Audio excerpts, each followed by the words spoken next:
Sabbath is another issue that is also a sign of the covenant. And in Exodus chapter 31 and verse 13, God said, "Speak also to the children of Israel, saying, Surely my Sabbaths you shall keep, for it is a sign between me and you throughout your generations, that you may know that I am the Lord who sanctifies you." And in verse 16 and 17, same chapter, "Therefore the children of Israel shall keep the Sabbath, to observe the Sabbath throughout their generations as a perpetual covenant.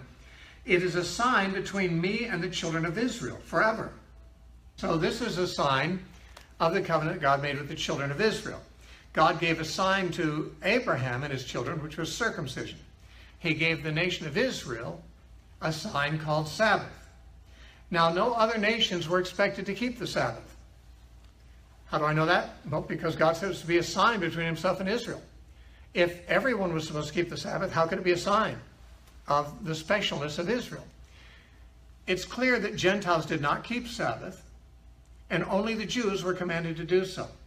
Now, sometimes Sabbatarians say, no, people were commanded to keep the Sabbath way back in Genesis chapter 2. But that's not true. We do not read of any such command. In Genesis chapter 2, we read of the Sabbath for the first time, but not of a Sabbath command. In Genesis 2:1, it says, "Thus the heavens and the earth and all the host of them were finished. And on the seventh day God ended his work which he had done, and he rested on the seventh day from all his work which he had done. Then God blessed the seventh day and sanctified it, because in it he rested from all the work which God had created and made." So God blessed and sanctified the Sabbath day. But we don't read that he ever told anyone to do anything about it. It was special to him. And later, when Israel came out of Egypt at Mount Sinai, God said in the fourth commandment, "Remember the Sabbath day to keep it holy, for in 6 days the Lord made everything, and then he rested on the seventh day. So I'm telling you to rest on the seventh day. Do all your work in 6 days and rest on the seventh day." That's the first time that this command is given in that kind of a law code.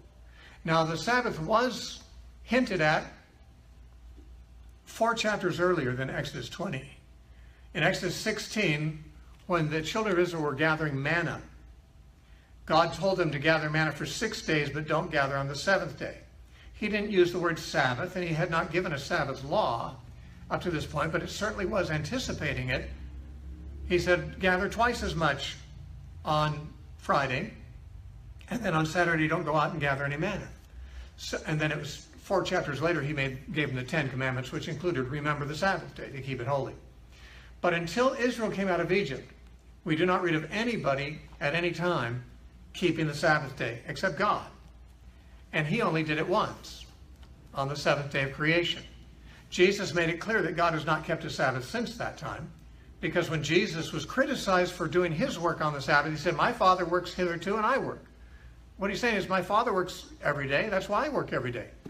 The Son doesn't know how to do anything but what he sees his Father do, and his Son sees his Father do it, he does what his Father does. My Father works every day, including Sabbath day, so that's why I do, Jesus said. That's in John chapter 5. We'll look at that again later on.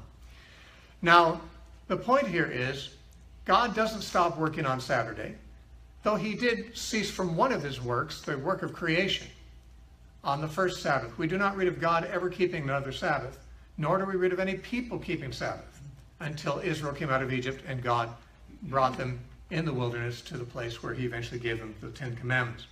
And the Sabbath was to be, therefore, a special thing for Israel that set them apart from the nations. The nations didn't observe it. Israel alone knew that they were to do so. Israel alone was commanded to do so. And this is the only way it could be a special sign between them and God of their specialness before God. If everyone was keeping Sabbath, or supposed to, then Israel keeping it wouldn't be any different than any other nation. And that's the point God's making in Exodus 31. They are supposed to be different in this very point.